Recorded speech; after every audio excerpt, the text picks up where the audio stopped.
वैसे जरूरी नहीं है, लेकिन वीडियो को लाइक या फिर डिसलाइक कर दिया करें। आज मैं एक्सप्लेन करूंगी इसकी पार्ट 1 को और 2 को। तो चलते हैं पहले पार्ट 1 की एक्सप्लेनेशन की तरफ। मूवी का स्टार्ट होता है एक भागते हुए लड़के से, जो कि बर्फीले पहाड़ों में किसी से बचकर बहुत तेजी से भाग रहा होता है, लेकिन अनलकीली वो और ज्यादा नहीं भाग पाता, जिसकी वजह से वो वहीं पर ही गिर जाता है। लेकिन तभी कोई वहाँ पर आकर उसे जिंदा ही बर्फ में दफन कर देता है। इसके बाद सीन शिफ्ट होकर उस बच्चे के पेरेंट्स पर आता है, जो एक इंटरव्यू में अपने बेटे के बारे में बताते हुए कहते हैं कि वो खेलने गया था, लेकिन उसके बाद वो कभी भी वापस घर नहीं आया। इट्स मीन उन्हें आज तक ये बात पता नहीं चल पाई कि आखिर उनके बेटे के साथ एग्जैक्टली हुआ क्या था। लेकिन फिर इस हादसे के बाद उस जगह से बहुत सारी मिसिंग रिपोर्ट्स आने लगती हैं। बहुत ही कम टाइम में 50 से लेकर 100 तक लोग गायब हो रहे थे, लेकिन अभी तक लोगों का गायब होना सिर्फ एक मिस्ट्री बना हुआ था। इसके बाद नेक्स्ट सीन में हम एक गाड़ी को एक रोड पर जाता हुआ देखते हैं। उस गाड़ी में 5 लोग थे जो आपस में फ्रेंड्स थे। उनमें एक लड़की का नाम तो जेनी होता है और दूसरी का नाम इनगुन होता है। ये सभी फ्रेंड्स स्केटिंग के लिए जा रहे थे। अब क्योंकि इस बार उन्हें स्केटिंग का कोई भी प्लेटफॉर्म खाली नहीं मिला था, इसीलिए वो इस बार एक ऐसी जगह पर आए थे जहाँ चारों तरफ बर्फ ही बर्फ थी। साथ साथ वो जगह काफी सुनसान भी थी। वो सब लोग वहाँ पर स्केटिंग करते हैं और काफी इंजॉय करते हैं, लेकिन अचानक स्केटिंग करते हुए उनकी एक फ्रेंड का एक्सीडेंट हो जाता है, जिसकी वजह से उसकी पाँव की हड्डी में काफी गहरी चोट आती है, जिसे किसी ट्रीटमेंट के बगैर ठीक करना इम्पॉसिबल था। लेकिन अब रात होने वाली थी और उनकी गाड़ी भी काफी दूर थी। तभी जेनी को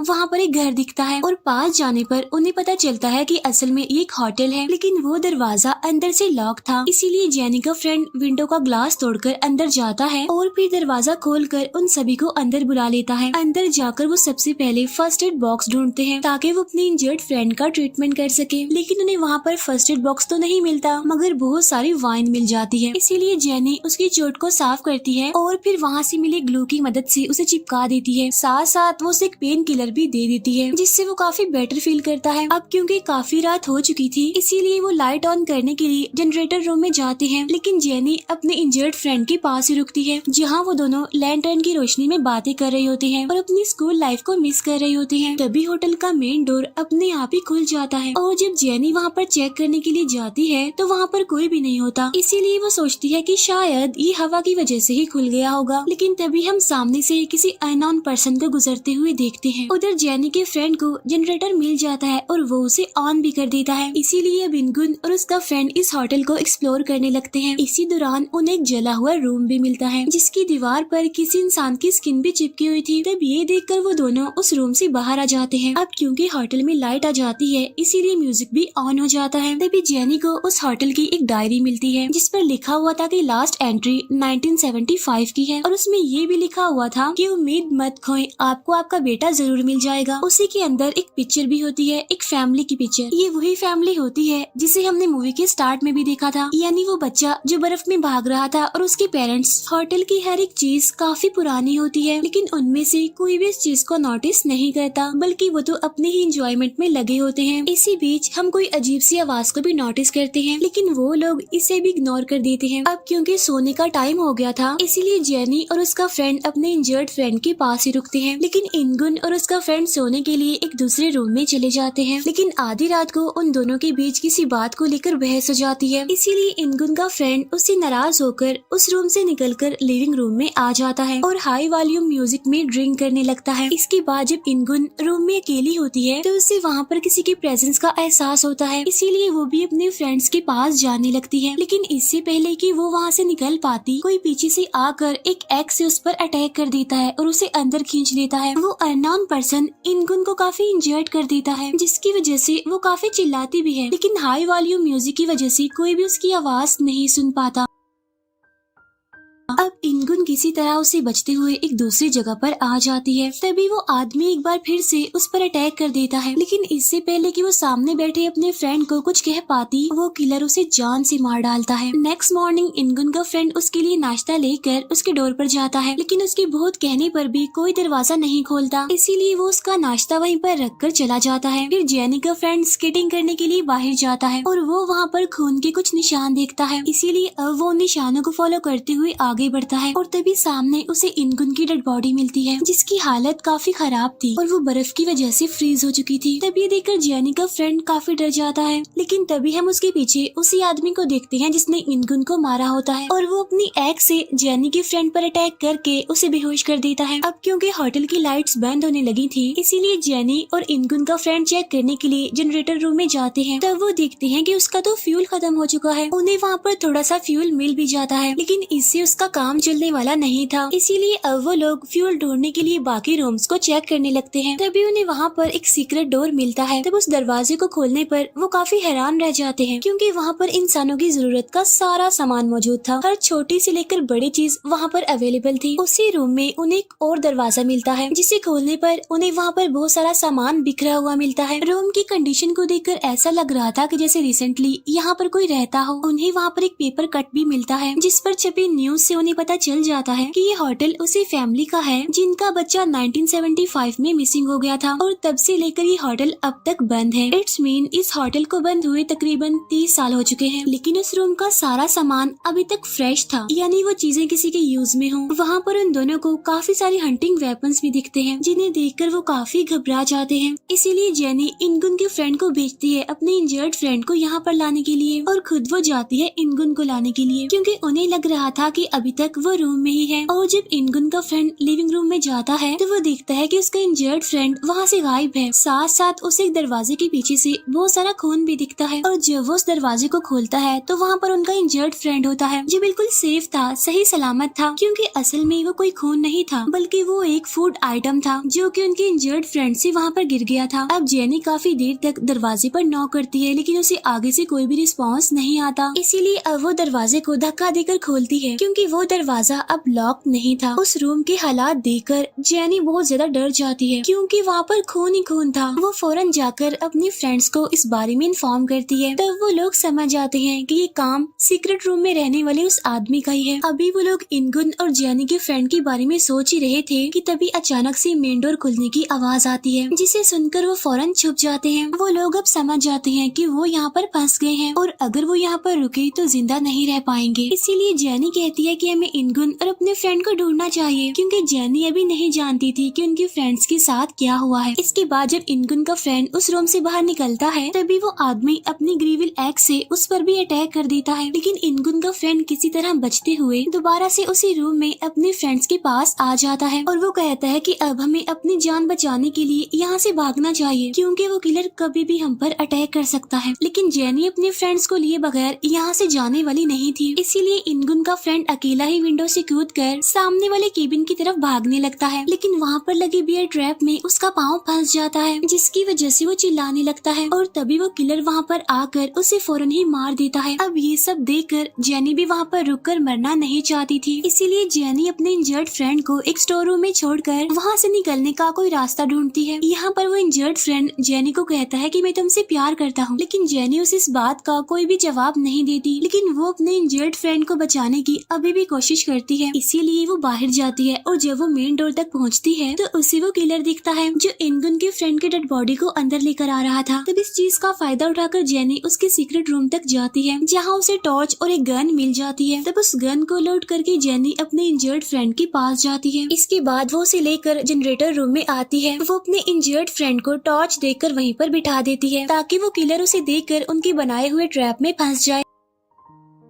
इसके बाद जेनी एक रूम में जाती है जहाँ उसे अपने फ्रेंड्स की डेड बॉडीज मिलती हैं, लेकिन उनमें से जेनी का फ्रेंड अभी भी जिंदा था। जेनी उसे बाहर लाने की काफी कोशिश करती है, लेकिन वो चलने के काबिल नहीं था, इसीलिए वो उसे चुपचाप वहीं पर लेटे रहने के लिए कहती है। और तभी जेनी का इंजर्ड फ्रेंड कहता है कि वो किलर हमारी तरफ आ रहा है। असल में जेनी उसे रूम में बंद करना चाहती थी और प्लान के अकॉर्डिंग वो रूम में बंद हो भी जाता है, लेकिन उस रूम में जेनी का फ्रेंड भी है और वो जिंदा भी है। इसीलिए जेनी गन सामने करके उस डोर को ओपन करती है, लेकिन वो किलर जेनी के फ्रेंड को किसी ढाल की तरह यूज कर रहा था। और मुसीबत की बात तो ये थी कि उनके पास गोली भी सिर्फ एक ही थी और अगर निशाना छूट गया तो उनकी मौत कंफर्म है। लेकिन जब जेनी शूट करती है तो उसका इंजर्ड फ्रेंड उसे धक्का दे देता है ताकि गोली जेनी के फ्रेंड को ना लगे, लेकिन गोली चलने की वजह से वो किलर जेनी के फ्रेंड को मार डालता है। अब ये देखकर जेनी का इंजर्ड फ्रेंड उसे वहाँ से भगा देता है और खुद वो उस किलर पर खाली बंदूक ताने खड़ा होता है, लेकिन वो किलर जानता था कि वो गन खाली जाती है, इसीलिए वो एकदम से जेनी की इंजर्ड फ्रेंड को भी मार डालता है। बाहर जेनी स्केटिंग बोर्ड की मदद से वहाँ से भागने की कोशिश कर रही होती है, लेकिन अंधेरा काफी होने की वजह से वो वहाँ से नहीं भाग पाती, जिसकी वजह से वो किलर उस पर भी अटैक कर देता है। नेक्स्ट मॉर्निंग हम देखते हैं कि जेनी अभी जिंदा है और वो किलर उन सबको मरा हुआ समझकर खींचते हुए कहीं पर ले जा रहा था। तभी जेनी देखती है कि आगे काफी गहरा पिट है, जिसमें एक एक करके वो किलर उन डेड बॉडीज को फेंकने लगता है। तभी जेनी को वहाँ पर एक नाइफ दिखता है, जिसे लेकर वो उस किलर पर अटैक कर देती है, लेकिन वो किलर उसे अपनी ग्रीविल एक्स से मारता है, जिसकी वजह से वो नीचे गिर जाती है। तभी जेनी उस किलर के सन ग्लासेस को निकाल देती है और वो उसका फेस देख लेती है और उसे पहचान लेती है। असल में वो किलर कोई और नहीं बल्कि उस होटल के मालिक का बेटा था, यानी जो कई सालों पहले अचानक गायब हो गया था। अब क्योंकि उसकी आंख पर एक बर्थ मार्क था, इसीलिए जेनी ने उसे आसानी से पहचान लिया। अब जेनी मौके का फायदा उठाकर उसे भी पिट में गिरा देती है और किलर के गिरते ही कहानी फ्लैशबैक में चली जाती है। अब यहाँ पर हम जान पाते हैं कि उस लड़के के बर्थ मार्क की वजह से हर कोई उसे बुली करता था, हर कोई उसे परेशान करता था। इसी वजह से उसकी पेरेंट्स को शर्मिंदगी का सामना करना पड़ता था। और जो सीन हमने मूवी के स्टार्ट में देखा था, यानी वो बच्चा जिनसे बचकर भाग रहा था, वो कोई और नहीं बल्कि उसके पेरेंट्स थे, जो अपने बेटे को वहीं पर दफना देते हैं, लेकिन वो किसी तरह से बच जाता है और तभी से वो सब लोगों को मार कर अपना बदला ले रहा है। यहाँ पर वो किलर मर जाता है और जेनी जिंदा बच जाती है और ये पार्ट यहीं पर एंड हो जाता है। और अब मैं एक्सप्लेन करूंगी इसके पार्ट 2 को। पार्ट 2 के स्टार्ट में हम उन्हीं सुनसान बर्फीले पहाड़ों को देखते हैं, लेकिन अब यहाँ पर जेनी नहीं होती। इसके बाद हमें एक हॉस्पिटल दिखाया जाता है जो कि इसी एरिया में बना हुआ है, यानी सुनसान बर्फीले पहाड़ों में। लेकिन बहुत जल्द ये हॉस्पिटल बंद भी होने वाला है, क्योंकि बर्फीले इलाके की वजह से यहाँ पर बहुत ही कम पेशेंट्स आते हैं। इस हॉस्पिटल में बस 2 डॉक्टर होते हैं, जिनमें फीमेल डॉक्टर का नाम कैमिला होता है, एक नर्स होती है और 2 पेशेंट्स, जिनमें एक छोटा बच्चा होता है। कैमिला का फ्रेंड इस बर्फीले इलाकों में मिसिंग लोगों की हेल्प करता है, इसीलिए वो अक्सर कैमिला से मिलने आ जाता है। आज जब वो कैमिला के साथ होता है तो उसे कॉल आती है, जिसके थ्रू उसे पता चलता है कि हॉस्पिटल के पास एक अनजान गाड़ी खड़ी हुई है। अब कैमिला का फ्रेंड जब वहाँ पर जाता है तो उसे वहाँ पर कोई भी इंसान नहीं दिखता। फिर वो इस बारे में पुलिस को इन्फॉर्म करता है। असल में ये गाड़ी किसी और की नहीं बल्कि जेनी और उसके फ्रेंड्स की थी, जो पिछले 3 दिनों से यहाँ पर फंसी हुई है। अब वो वहाँ से वापस हॉस्पिटल के लिए निकल जाता है, लेकिन तभी कोई अननोन पर्सन गाड़ी के सामने कुल्हाड़ी लेकर खड़ा होता है। असल में ये कोई और नहीं बल्कि जेनी थी, जिसका इस सर्दी की वजह से काफी बुरा हाल था। तब कैमिला का फ्रेंड उसे अपनी गाड़ी में बिठा लेता है और हॉस्पिटल ले जाता है और यहाँ पर जेनी का ट्रीटमेंट चलता है, जिसकी वजह से आहिस्ता आहिस्ता अब वो रिकवर होने लगती है। और तभी पुलिस वहाँ पर आकर उससे इन्वेस्टिगेशन करने लगती है और उसकी स्टेटमेंट को रिकॉर्ड करती है। फिर उसकी स्टेटमेंट के अकॉर्डिंग वो एक टीम के साथ उस पिट तक पहुँचते हैं, जहाँ पर उन डेड बॉडीज को देखकर वो लोग काफी शॉक्ड रह जाते हैं। इस मिशन को लीड करने वाले ऑफिसर कैमिला के फ्रेंड के साथ मिलकर इन डेड बॉडीज को इन्वेस्टिगेशन के लिए मॉर्ग में भिजवा देते हैं। इसके बाद वो सीनियर ऑफिसर अपने 2 ऑफिसर्स को उस मिस्टीरियस होटल की इन्वेस्टिगेशन के लिए भेजते हैं और जब वो ऑफिसर्स वहाँ पर जाकर चेक करते हैं तो उन्हें वहाँ पर कोई भी एविडेंस नहीं मिलता। उधर उन डेड बॉडीज की फोरेंसिक रिपोर्ट निकाली जाती है, जिसमें उस किलर के बर्थ मार्क को देखकर सीनियर ऑफिसर को उस मिसिंग बच्चे का केस याद आ जाता है। इसीलिए वो इस पर इन्वेस्टिगेशन करने लगता है, ताकि वो ये पता लगवा सके कि वो बच्चा किलर कैसे बना। उधर जेनी को उस किलर के बारे में नाइटमेयर्स आने लगते हैं, जिसकी वजह से वो मेंटली रिकवर नहीं हो पा रही थी। तभी कैमिला जेनी को इन्फॉर्म करती है कि तुम्हारे फ्रेंड्स की डेड बॉडीज हॉस्पिटल में लाई गई है, अगर तुम चाहो तो उन्हें देख सकती हो। और जब जेनी वहाँ पर जाकर अपने फ्रेंड्स की डेड बॉडीज को देखती है तो वो पागल सी हो जाती है। उसे इतना गुस्सा आता है कि किलर की डेड बॉडी को मारने लगती है। तभी वहाँ पर डॉक्टर आते हैं और उसे मेडिसिन देकर बेहोश कर देते हैं। और जब नर्स उन डेड बॉडीज के कपड़े उतार रही थी तो तभी अचानक से किलर की डेड बॉडी में मूवमेंट होने लगती है। इट्स मीन वो अभी मरा नहीं था बल्कि वो भी जिंदा था। इसीलिए डॉक्टर्स उसे होश में लाने की कोशिश करते हैं और फिर देखते ही देखते वो किलर नॉर्मल कंडीशन में आ जाता है वापस। इस दौरान जेनी वहाँ पर आ जाती है और उन्हें ऐसा करने से मना कर देती है, क्योंकि वो जानती थी कि अगर ये हैवान फिर से जाग गया तो ये सबको मार डालेगा। लेकिन जेनी की ज्यादा शोर मचाने की वजह से पुलिस उसे बांध देती है। साथ साथ उस किलर को भी चैन से बांध दिया जाता है, क्योंकि अब उसे मर्डर केस में जेल भेजा जा रहा था। इसके बाद सभी लोग उस रूम से चले जाते हैं, लेकिन एक पुलिस ऑफिसर वहीं पर ही रुक जाता है उस किलर पर नजर रखने के लिए। लेकिन इससे पहले कि उस पुलिस ऑफिसर को कुछ पता चल पाता, वो किलर एक नाइफ से उसका गला काट देता है और खुद वो चेन से फ्री होकर अपने अगले शिकार के लिए निकल जाता है। इसके बाद जब नर्स शावर लेकर बाहर आती है तो वो किलर पीछे से आकर एक फायर एक्सटिंग्विशर से उस पर अटैक कर देता है और उसके फेस को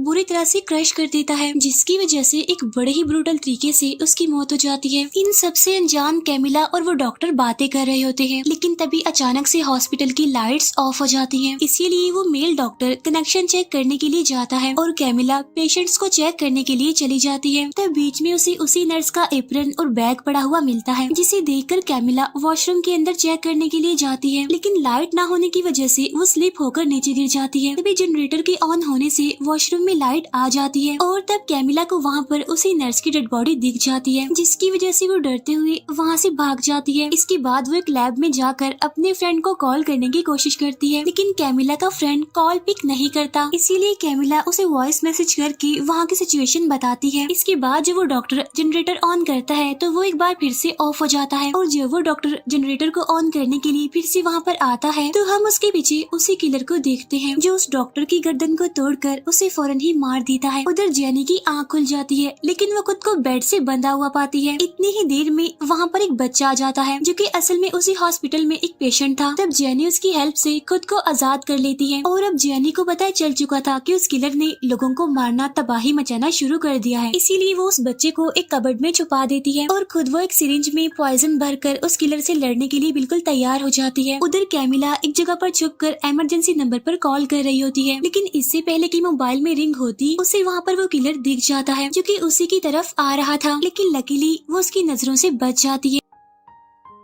इसके बाद वो वहाँ से निकलकर एक रूम में जाती है जहाँ पर काफी अंधेरा था और तभी वहाँ अचानक से उस पर कोई अटैक कर देता है। असल में वो कोई और नहीं बल्कि जेनी थी, जो कि कैमिला को वो किलर समझकर उसकी गर्दन में वो इंजेक्शन लगा देती है। लेकिन यहाँ पर भी लकीली कैमिला बच जाती है, क्योंकि अभी तक जेनी ने पॉइजन को इंजेक्ट नहीं किया था। लेकिन जल्दबाजी में कैमिला का मोबाइल टूट जाता है। इसका मतलब ये था कि अब वो लोग बाहर से कोई भी हेल्प नहीं बुला सकते थे। जेनी कहती है कि हमें अपने पेशेंट्स को लेकर यहाँ से निकलना चाहिए, लेकिन कैमिला उस डॉक्टर को लिए बगैर यहाँ से जाना नहीं चाहती थी। इसीलिए वो उसे ढूंढने के लिए बेसमेंट की तरफ जाती है। इसके बाद जेनी उस बच्चे को लेने के लिए जाती है, लेकिन वो बच्चा वहाँ से गायब होता है और जब कैमिला वहाँ पर होती है तो उसे उस किलर के चलने की आवाज सुनाई देती है। इसीलिए वो फौरन वहाँ पर छुप जाती है, लेकिन तभी वो किलर भी वहाँ पर आ जाता है और कैमिला पर अटैक कर देता है। लेकिन इसी दौरान जेनी वहाँ पर आ जाती है और वो कैमिला को बचाकर उसे रूम से बाहर ले आती है। इसके बाद वो किलर को उस रूम में बंद कर देती है। इसके बाद वो बच्चा भी वहाँ पर आ जाता है और अब वो तीनों वहाँ से भागने लगते हैं और भागते भागते वो हॉस्पिटल से बाहर आ जाते हैं, जहाँ कैमिला का फ्रेंड और वो सीनियर ऑफिसर पहले से ही मौजूद होते हैं, जो कि असल में कैमिला के वॉइस मैसेज सुनकर वहाँ पर आए थे, क्योंकि हम जानते हैं कि वो सीनियर ऑफिसर इस केस पर डीपली इन्वेस्टिगेशन कर रहा था। इसीलिए अब उसे पता चलता है कि उस बच्चे का गायब हो जाना ही होटल का सीक्रेट नहीं है, बल्कि उससे पहले ही वहाँ पर बहुत सारे अजीब हादसे हो चुके थे। क्योंकि पार्ट 1 में हमने जो जला हुआ रूम देखा था, असल में वहाँ पर एक ऑफिसर रहा करता था, जो कि उस होटल की मिस्ट्री से पहले ही वहाँ पर रिसर्च कर रहा था।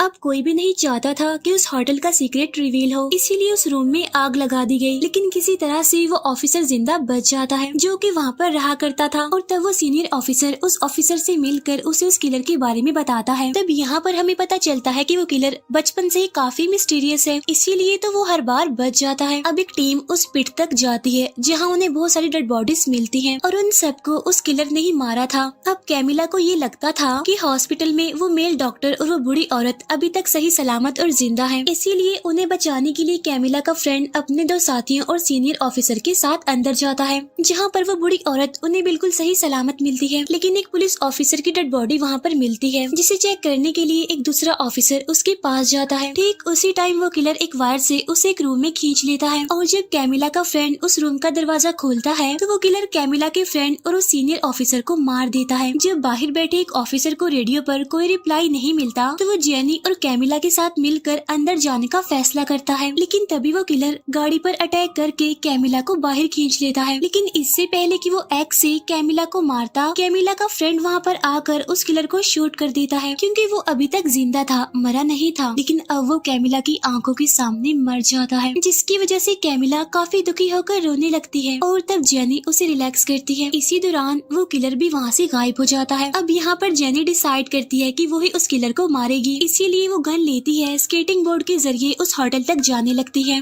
क्योंकि वो जानती थी कि वो किलर वहीं पर ही गया है। जेनी वहाँ पर रुक कर उसका वेट करती है, लेकिन तभी जेनी को नींद आ जाती है। नेक्स्ट मॉर्निंग जब जेनी नींद से जागती है तो उसके पीछे वो किलर खड़ा होता है, लेकिन इससे पहले कि वो गन चलाती वो किलर उसे पकड़ लेता है और अपनी एक्स से उस पर अटैक कर देता है। लेकिन तभी कोई पीछे से उस किलर पर गोली चला देता है। असल में वो कैमिला थी और अब किलर जेनी को छोड़कर कैमिला पर अटैक कर देता है। तब जेनी पीछे से उसी की एक्स उसी की तरफ फेंकती है, जिससे फाइनली अब वो किलर मर जाता है। वो उसे पूरी तरह मारने के लिए उसे शूट भी करती है और अब जेनी और कैमिला बच जाती है और यहीं पर इसका सेकंड पार्ट भी एंड हो जाता है।